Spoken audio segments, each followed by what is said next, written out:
Good morning everyone. दोस्तों, आज है अप्रैल 17 2023 और हम लोग करेंगे द हिंदू न्यूज़पेपर के एनालिसिस। मेरा नाम है सितेंद्र चौधरी और आज फिर से कुछ टॉपिक्स लेके आए हैं। वैसे आज नंबर ऑफ टॉपिक्स ज्यादा है नहीं न्यूज़पेपर में, क्योंकि एक तो कर्नाटका में इलेक्शंस होने वाले हैं, उसकी वजह से काफी पॉलिटिकल न्यूज आ रही हैं।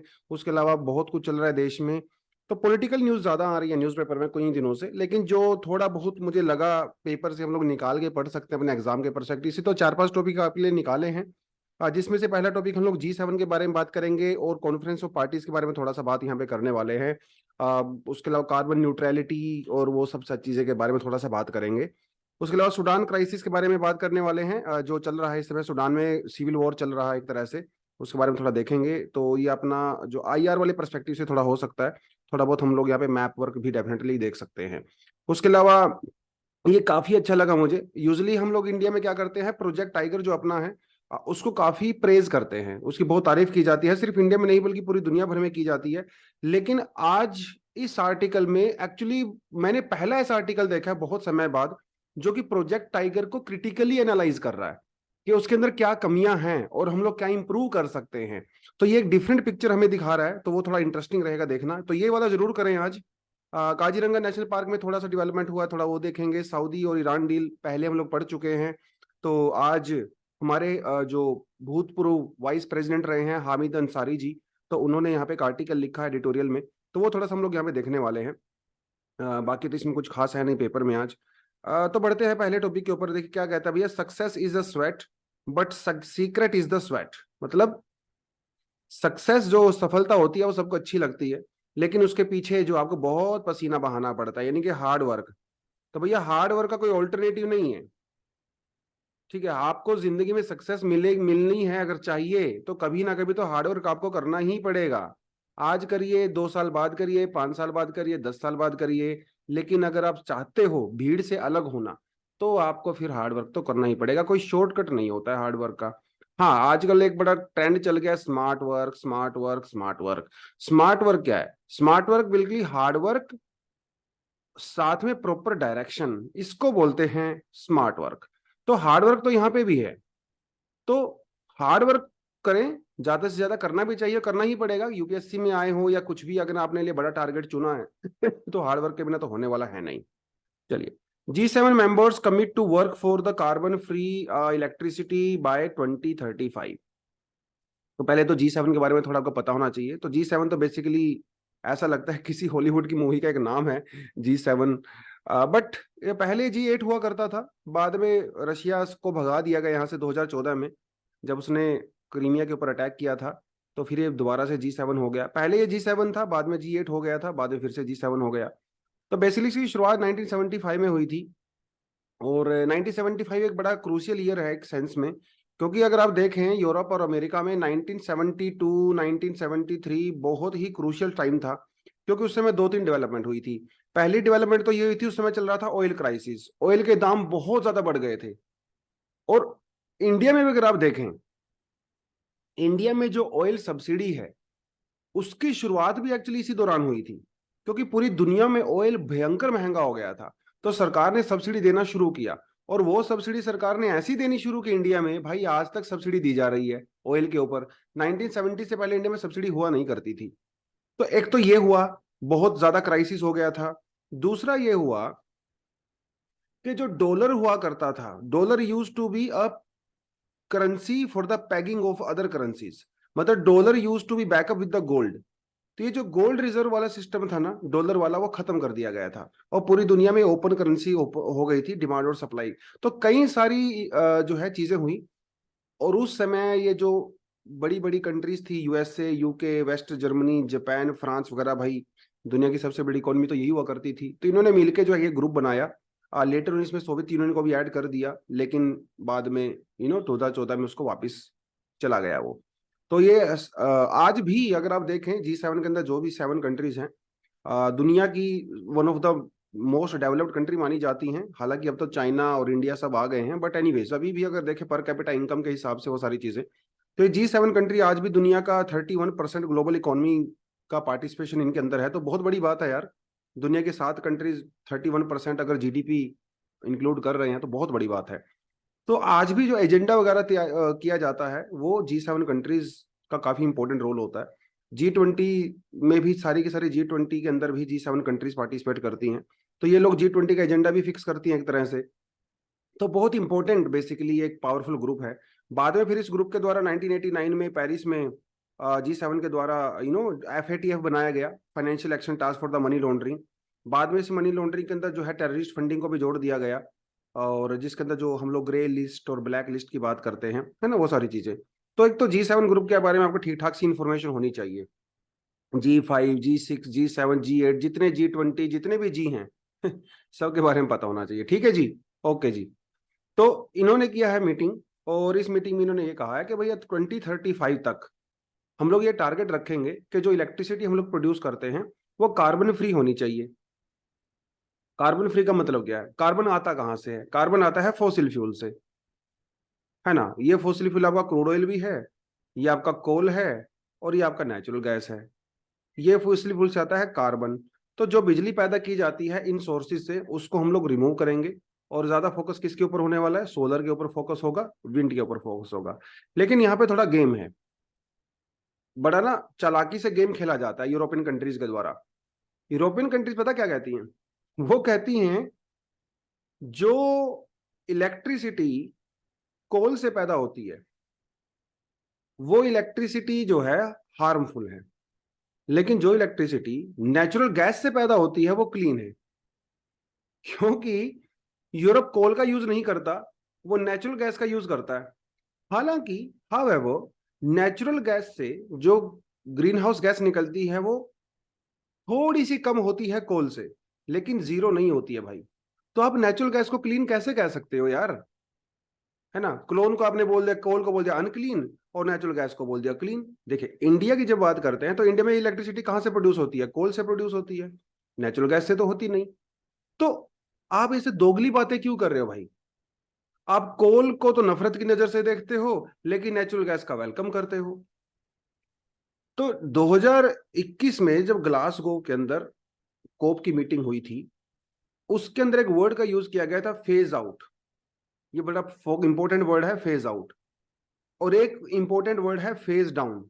ये वाला देखिए, फेज डाउन। दोनों चीजों में फर्क होता है। फेज आउट का मतलब होता है कंप्लीट रिमूवल, और फेज डाउन का मतलब होता है रिडक्शन। तो ये जो डेवलप्ड कंट्री थी, they're talking about the phase out of कोल।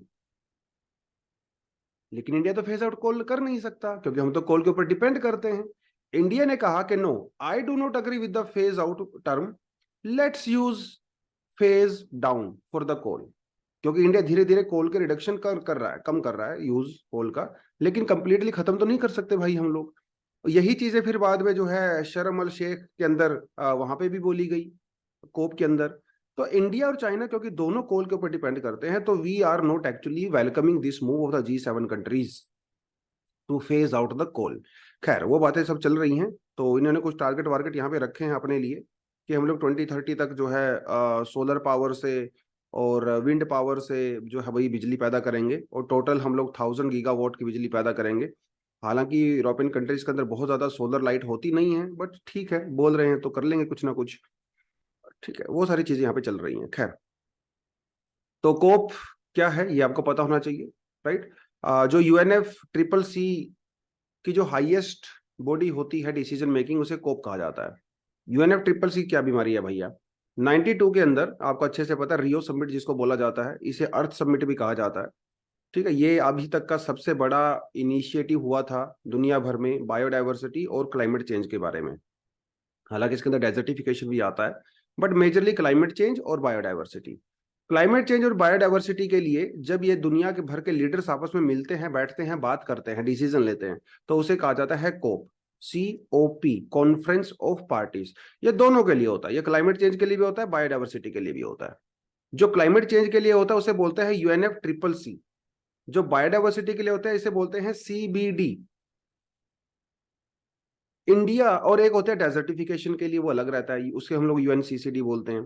तो इंडिया के अंदर तीनों की मीटिंग हो चुकी है। India is one of the rarest country जहां पे तीनों का मीटिंग हो चुका है कोप। अब यहाँ पे आपके लिए MCQ है मेरे पास। अब मुझे ये बताइए, इंडिया में बायोडाइवर्सिटी के लिए कोप कब हुआ था, what was the year. Climate change के लिए इंडिया में कोप कब हुआ था, व्हाट वाज द ईयर। और डेजर्टिफिकेशन के लिए कोप कब हुआ था, व्हाट वाज द ईयर। आपने मुझे कमेंट सेक्शन में बताना है, क्योंकि इस तरह के सवाल पूछे जा सकते हैं।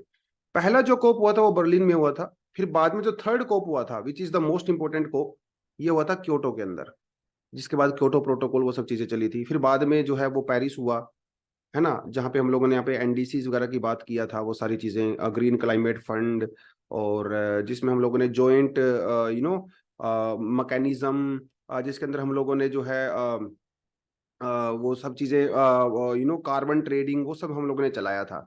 तो वो तो आपकी स्टैटिक पोर्शन का पार्ट हो जाता है, उसके तो सब मैं क्लाइमेट आज नहीं कराऊंगा, वो तो बड़ी लंबी चौड़ी डिस्कशन हो जाएगी। खैर, आगे बढ़ते हैं। 61 dead after clashes between Sudan army and the rivals enter second day. तो यार ये ना अफ्रीकन कंट्रीज में बहुत चलता है।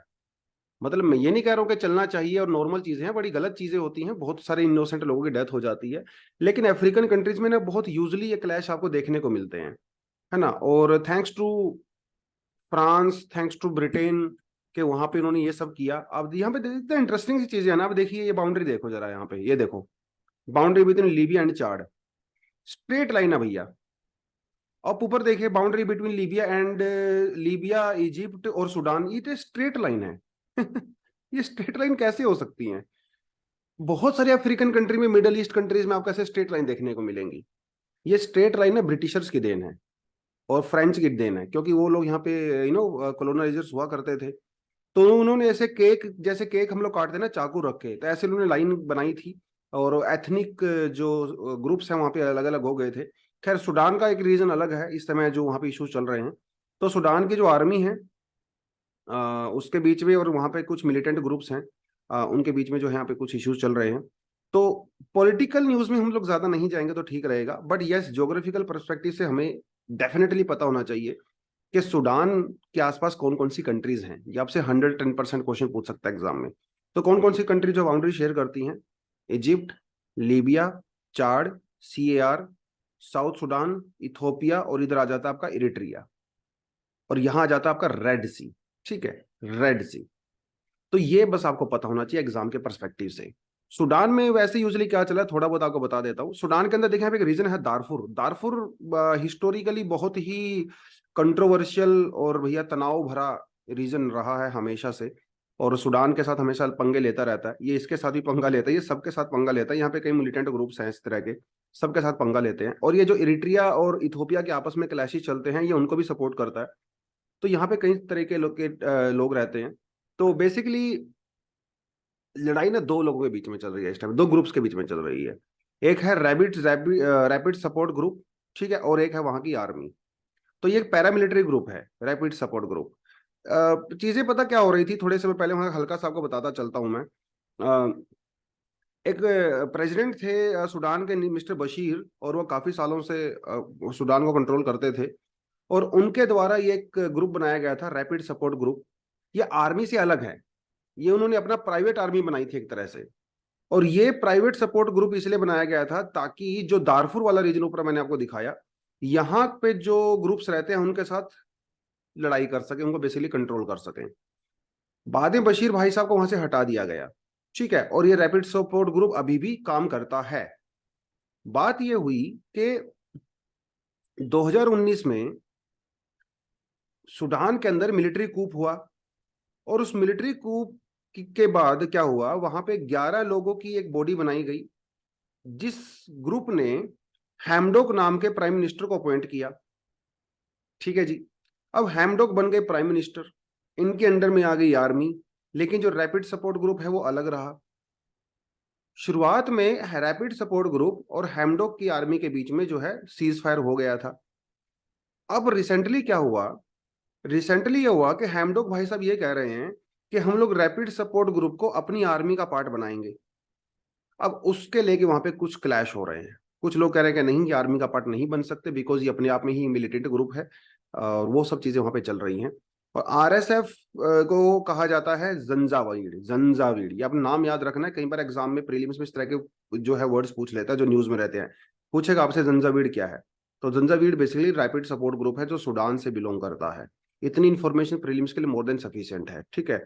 बाकी क्या होगा नहीं होगा। हालांकि जब ये 2019 के बाद कूप हुआ था तो थोड़ा डेमोक्रेसी आई थी सूडान में, तो कई सारे रिफॉर्म्स वहां पे लिए गए थे।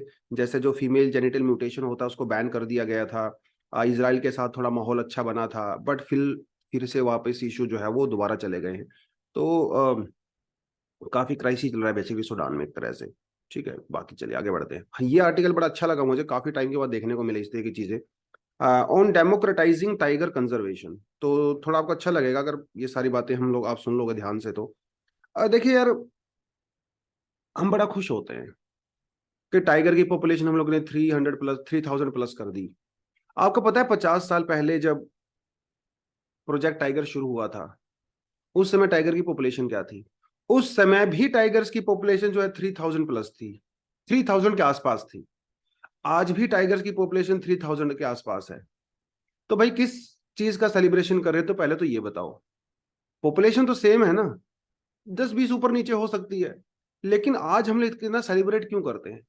क्योंकि एक समय ऐसा आ गया था अराउंड 2004 2005 2006, जब टाइगर की पॉपुलेशन इंडिया में सिर्फ 1400 के आसपास रह गई थी।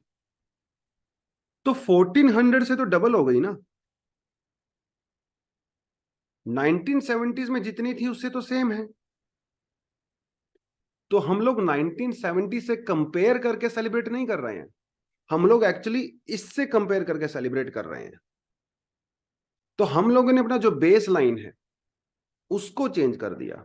और जब बेस लाइन को चेंज किया जाता है, इसे कहते हैं कंजर्वेशन अमनीजिया। कंजर्वेशन अमनीजिया। जैसे आप ये मान के 500 साल पहले इंडिया में जो है 10 लाख चीते हुआ करते थे।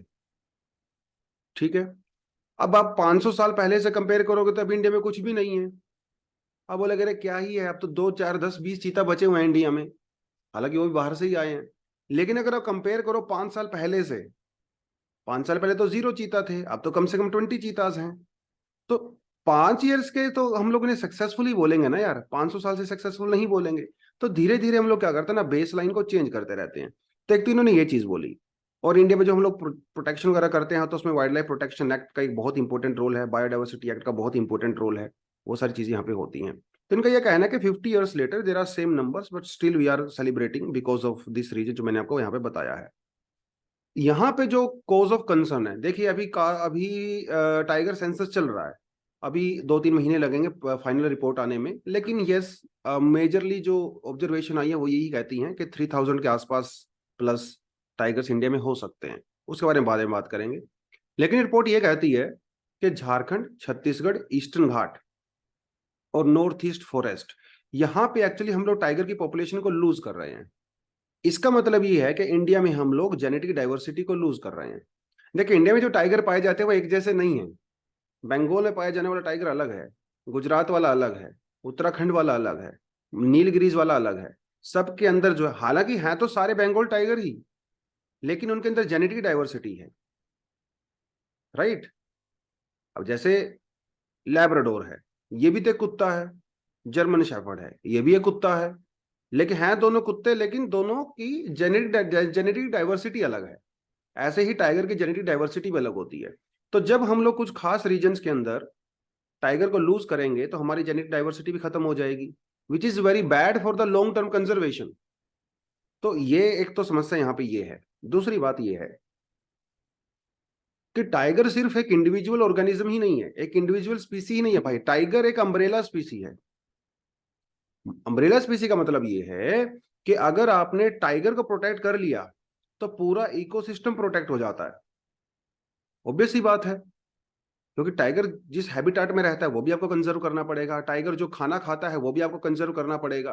तो उसके पूरे हैबिटेट को आप कंजर्व करते हो, चाहे वो वेस्टर्न घाट हो, चाहे वो ईस्टर्न फॉरेस्ट हो, चाहे ट्राई ग्रासलैंड वगैरह हो, चाहे सुंदरबन हो, चाहे मैंग्रोव्स हो, राजस्थान हो। इसीलिए इसको अम्ब्रेला स्पीसी बोला जाता है, क्योंकि सारे स्पीसी जो है वो इसी अम्ब्रेला के अंदर आ जाते हैं। बड़ी अच्छी बात है। अब लेकिन यहाँ पे समस्या है, हम लोगों ने सिर्फ टाइगर के ऊपर फोकस किया, और हम लोगों ने उस हर चीज के ऊपर फोकस किया जो टाइगर खाता है। जैसे टाइगर का सबसे फेवरेट फूड क्या है? चीतल। ठीक है, चीतल अपना जो डियर होता है बहुत संख्या में पाया जाता है। तो हम लोगों ने क्या किया, जंगलों के अंदर टाइगर रिजर्व्स के अंदर चीतल की पॉपुलेशन को इंक्रीज करना शुरू कर दिया, क्योंकि टाइगर उसको कंज्यूम करता है। जितने ज्यादा चीतल होंगे उतना ही ज्यादा टाइगर्स होंगे। प्रॉब्लम यह हुई, जब हम लोग ने चीतल पे इतना फोकस करना शुरू कर दिया तो दूसरे स्पीसीज थे, अनफॉर्चुनेटली उनकी पॉपुलेशन कम होना शुरू हो गई। जैसे कान्हा टाइगर रिजर्व, यहां पे इतने ज्यादा चीतल हो गए, सरकार ने क्योंकि उसके लिए एफर्ट लगाए, बेचारे बारहसिंगा खत्म होने शुरू हो गए। समझ रहे हो? तो सरकार ने फिर अरे बाद में रियलाइज हुआ कि हमसे बड़ी गलती हो गई है, तो बारहसिंगा को भी प्रोटेक्ट करना शुरू कर दिया। और ये चीजें बहुत सारी जगह पे इंडिया में हो रही हैं। जैसे इन्होंने दो चार चीजें और यहाँ पे बताई हैं। हमारे यहाँ पे जो प्रोटेक्ट किया जाता है टाइगर को, वो किया जाता है थ्रू प्रोटेक्टेड एरियाज। और प्रोटेक्टेड एरियाज के अंदर कुछ एक्टिविटी अलाउड नहीं होती है। तो हमारा जो वाइल्ड लाइफ प्रोटेक्शन एक्ट है और जो प्रोटेक्टेड एरियाज वाला जो पूरा सिस्टम है, ये रिस्ट्रिक्टिव लॉज हैं कि क्या वहां पे आप क्या नहीं कर सकते। तो कई बार वहां पे जो लोकल एरिया में रहने वाली कम्युनिटीज हैं उनको भी डिस्प्लेस कर दिया जाता है, which is not a good thing. अगर आप विदेशों में जाएं, यूरोप वगैरह में जाएं, वहां पे जो बायोडाइवर्सिटी प्रोटेक्शन की जाती है ना, उसके अंदर प्राइवेट प्लेयर्स भी इन्वॉल्व होते हैं, फार्मर्स भी इन्वॉल्व होते हैं, वहां की जो लोकल कम्युनिटीज हैं वो भी इन्वॉल्व होती हैं, जो म्यूनसिपैलिटीज हैं वो भी इन्वॉल्व होती हैं। लेकिन हमारे यहाँ पे किसी को इन्वॉल्व ऐसा नहीं किया जाता। हमारे यहाँ पे सिर्फ और सिर्फ गवर्नमेंट खुद सब कुछ करती है। तो पार्टिसिपेशन हमारे यहाँ पे बेटर नहीं है और इसकी वजह से बहुत सारी चीजें खराब हो जाती हैं। तो आर्टिकल ये कहता है कि भाई देखो, ठीक है हम लोग ठीक ठाक कर रहे हैं, लेकिन लॉन्ग टर्म में एक तो हमारी डाइवर्सिटी लूज हो रही है टाइगर्स की, दूसरा हम लोग लोकल कम्युनिटीज को इग्नोर कर रहे हैं। वो सब नहीं होना चाहिए। तो वो पार्टिसिपेशन अगर आप प्रॉपर तरीके से करवाएं ताकि सारी चीजें बेटर तरीके से हो सकें। और किसी खास स्पीसीज के ऊपर फोकस मत करें। जैसे यार अगर आप बात करें, हम बात करते हैं नेचुरल हैबिटाट की। यस, नेचुरल हैबिटाट मतलब नेचर जैसा है उसको वैसा ही रहने दो, उसके अंदर छेड़खानी मत करो, और उसके हिसाब से जो भी वाइल्ड लाइफ है वो अपने आप को एडजस्ट करती है। यही मतलब होता है नेचुरल हैबिटाट का। बट हम लोग क्या करते हैं, जिस साल मॉनसून थोड़ा वीक होता है तो वहां के जो तालाब वगैरह सूख जाते हैं प्रोटेक्टेड एरियाज में, उनको पानी से भर देते हैं। ये एक ह्यूमन इंटरवेंशन है, जबकि ऐसा होना नहीं चाहिए। हाँ, कुछ वाइल्ड लाइफ का लॉस जरूर होगा, लेकिन नेचर अपना काम करेगा। तो नेचर को नेचर की तरह रहने दो, काहे छेड़खानी कर रहे हो। तो ये भी इस आर्टिकल ने इन्होंने यहाँ पे बात कही है। तो क्योंकि ह्यूमन मॉडिफिकेशन बहुत ज्यादा होता है, तो जिसकी वजह से जेनेटिक डाइवर्सिटी जो है धीरे धीरे खत्म होती चली जा रही है। तो अच्छा आर्टिकल लगा मुझे उस सेंस में, थोड़ा आप उसको देख सकते हो। खैर, आर्मी में help build Bailey bridge in Kaziranga national park and tiger reserve for faster movement. Tiger reserve India, आपको पता है इंडिया में अराउंड 2% जो इंडिया की टोटल लैंड है वो टाइगर रिजर्व के अंदर आती है। तो बहुत बड़ा एरिया टाइगर रिजर्व के अंदर हमारा आता है। और हर जगह टाइगर रिजर्व फैले हुए हैं जहाँ पे बहुत सारी रिवर्स वगैरह चलती हैं, छोटे छोटे वाटर बॉडीज वगैरह होती हैं वहाँ पे। तो काजीरंगा नेशनल पार्क की खास इन्होंने ये बात बोली है। तो काजीरंगा नेशनल पार्क के अंदर बहुत सारी छोटी छोटी रिवर्स हैं। तो हमारे वहाँ पे जो फॉरेस्ट गार्ड्स वगैरह होते हैं, उनको लगातार वहाँ पे करना पड़ता है, अपना सारी ड्यूटी करनी पड़ती है, जिसकी वजह से प्रॉब्लम आती है।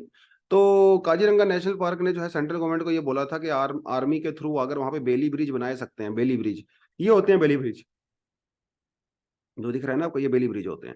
बेली ब्रिज की बड़ी खास बात होती है। बेली ब्रिज को लेके कुछ साल पहले मैंने एक डॉक्यूमेंट्री देखी थी जिसमें ये कहा गया था कि world war 2, actually world war 2 के दौरान बेली ब्रिज को डिस्कवर किया गया था, पहले ब्रिटेन के किसी सिविल इंजीनियर के द्वारा, मैकेनिकल सिविल इंजीनियर के द्वारा। और बेली ब्रिज ना बहुत कमाल के होते हैं। बेली ब्रिज बहुत लाइट वेट होते हैं और बहुत ही ज्यादा स्ट्रांग होते हैं। मतलब जो टैंक वगैरह होते हैं ना वो भी बेली ब्रिज के ऊपर जा सकते हैं। बेली ब्रिज से पहले क्या होता था, ब्रिज को बनाने के लिए बड़े बड़े कंटेनर्स का यूज किया जाता था और बड़ी बड़ी क्रेन्स का यूज किया जाता था, क्योंकि ये जो मटेरियल होता है बहुत हैवी हुआ करता था। बेली ब्रिज के अंदर ऐसा कुछ नहीं होता।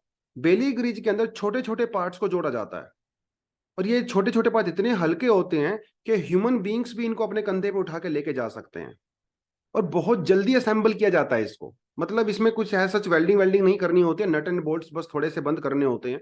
तो बोली ब्रिज बहुत फास्ट तरीके से बनाए जा सकते हैं, स्ट्रॉन्ग होते हैं, हल्के होते हैं। और सेकेंड वर्ल्ड वॉर के दौरान ब्रिटिश और अमेरिकन फोर्सेस ने बहुत भयंकर तरीके से यूज किया बेली ब्रिज का यूरोप के अंदर। क्योंकि इनको बनाना बड़ा आसान होता है, तो इनके ऊपर टैंक्स वगैरह आसानी से जा सकते थे। जर्मनी वालों के पास ये ऐसा टेक्नोलॉजी नहीं थी, तो जिसकी वजह से वो पीछे रह गए। तो ये भी एक बड़ा हिस्टोरिकल रेलेवेंस है बेली ब्रिज का।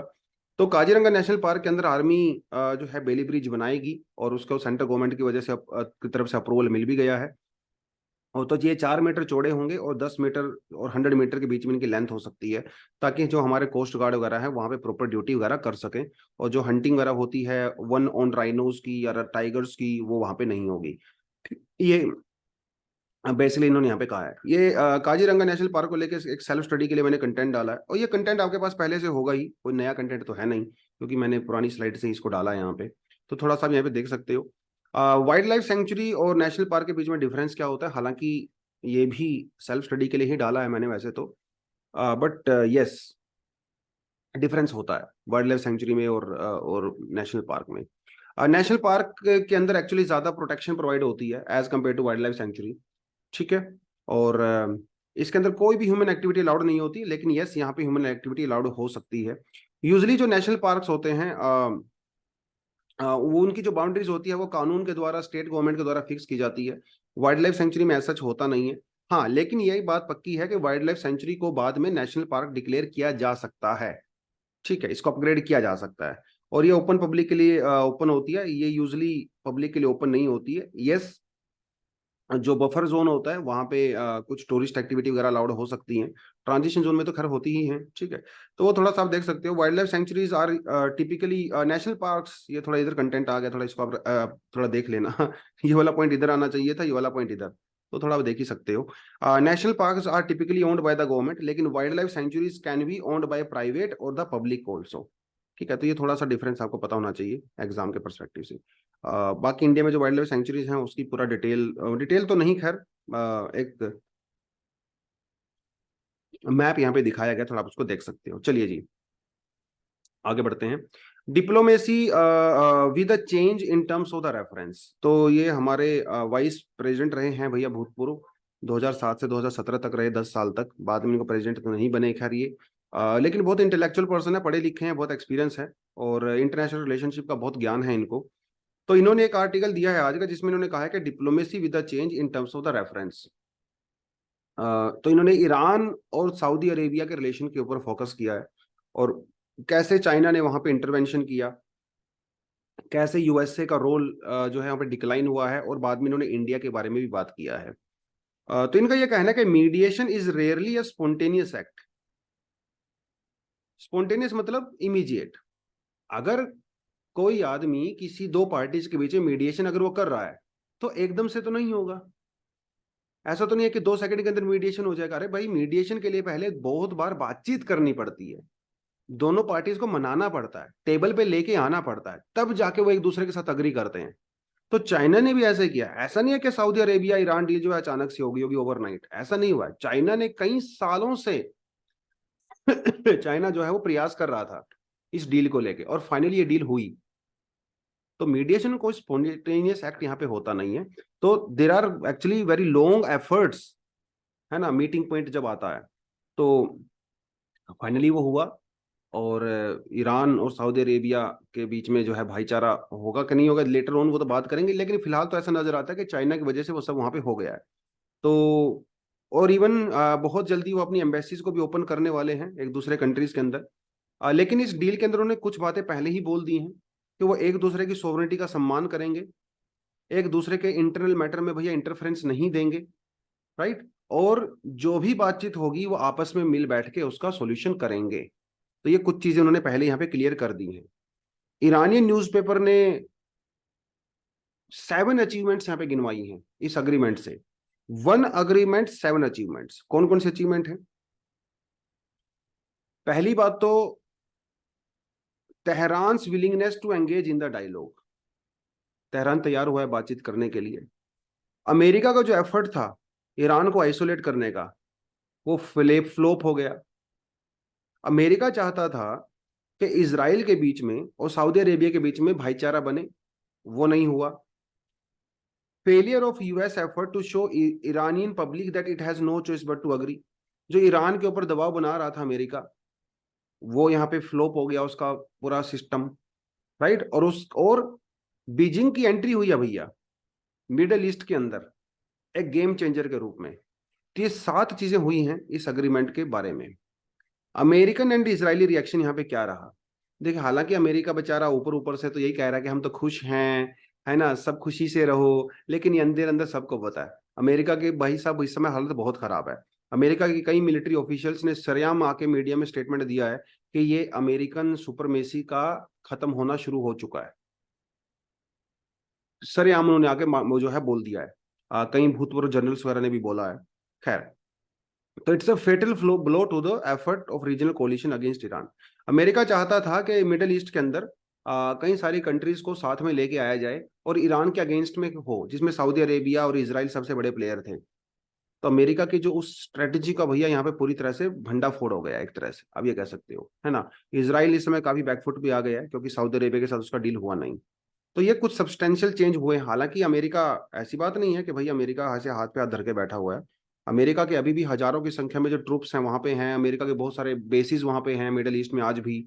अमेरिका की 5th फ्लीट जो है भैया अभी भी वहां पे है। तो ऐसा नहीं है कि अमेरिका बिल्कुल वहां पे आइसोलेटेड हो गया है, बट यस, सऊदी अरेबिया अभी दूसरी जगह पे अपने हाथ पैर मारना उसने शुरू किया है। बैकग्राउंड की इन्होंने यहाँ पे बात की है। बैकग्राउंड वही है, यमन और सीरिया में जो चीजें हुई, गल्फ कोऑपरेशन काउंसिल के अंदर जो है चाइना की एंट्री हुआ। और 2016 के बाद से ही ये जो है कोशिश की जा रही थी कि कुछ ना कुछ यहाँ पे बने माहौल बढ़िया सा। और बाद में फाइनली चाइना ने इतने सालों के अभी आपको पता ही है कि चाइना के जो जी जिनपिंग है उन्होंने ईरान की यात्रा भी की थी। और वो सब चीजें वहां पे हुई तो सबको उन्होंने समझाया, भाई देखो आपस में लड़के कोई फायदा नहीं है ना। आपस में लड़ते रहेंगे तो अमेरिका बेनिफिट उठाता रहेगा। शांति से रहो, पैसा कमाओ, क्योंकि चाइना को पैसे की लैंग्वेज आती है ना। पैसा कमाओ चाहे जहां मर्जी से आए, डजेंट मैटर। और चाइना की जो एनर्जी सिक्योरिटी है उसके लिए मिडिल ईस्ट एक बहुत इंपॉर्टेंट प्लेयर भी है ऑफ कोर्स। ठीक है, तो वो सब हुआ। फिर बाद में सऊदी अरेबिया की विजिट भी किया चाइनीज प्रेसिडेंट जी जिनपिंग ने। तो वहां पे और फिर चाइना जीसीसी जो सबमिट हुआ उसके अंदर फिर बेल्ट एंड रोड इनिशिएटिव जो है उसके अंदर भी मिडिल ईस्ट कंट्रीज को ईरान और सऊदी अरेबिया को पार्टनर यहाँ पे बनाया गया। तो वो सारी चीजें हुई और जिसकी वजह से वो सारा माहौल बना है यहाँ पे। तो एक तो थोड़ा सा आपको आइडिया होना चाहिए। उसके अलावा जो है इंडिया का यहाँ पे क्या पर्सपेक्टिव रहा है, ठीक है, उसके बारे में भी उन्होंने थोड़ा सा यहाँ पे बात किया है। अरे क्या हो गया भाई इसको? ठीक है। हाँ, तो इंडिया के बारे में इनका क्या कहना है थोड़ा सा वो भी यहाँ पे देख लेते हैं। तो देखिए, इंडिया तो वैसे खुश है ना, इंडिया को तो बेनिफिट ही है अगर वहाँ पे माहौल बढ़िया बनेगा। और इंडिया के तो हिस्टोरिकल लिंकेज हैं, सऊदी अरेबिया और ईरान इंडिया के ट्रेडिंग पार्टनर भी रहे हैं। तो एक तरह से तो इंडिया खुश है कि भैया जो हाइड्रोकार्बन्स का हम लोग इंपोर्ट करते हैं वो सेफ रहेगा, बढ़िया रहेगा। लेकिन यस, चाइना का जो एंगल है वो भी इंडिया को ध्यान में रखना यहाँ पे पड़ेगा कि चाइना कल को ऐसा ना हो कि भैया चाइना इन कंट्रीज के ऊपर दबाव बनाए और वो इंडिया को ऑयल और नेचुरल गैस देने से मना कर दें। हालांकि मना करेंगे नहीं, इसकी पॉसिबिलिटी बहुत कम है, लेकिन you never know. Jio politics में कुछ भी हो सकता है भाई, कोई किसी का परमानेंट दोस्त नहीं होता, कोई दुश्मन नहीं होता, ठीक है, एनीथिंग इज पॉसिबल। तो खैर, वो इन्होंने यहाँ पे कहा है इंडिया के बारे में। बाकी तो जो है वो आपको पहले से पता है, बहुत बार बात हम लोग कर चुके हैं, क्योंकि बेल्ट एंड रोड इनिशिएटिव के अंदर जो है अभी सऊदी अरेबिया इंक्लूड होगा।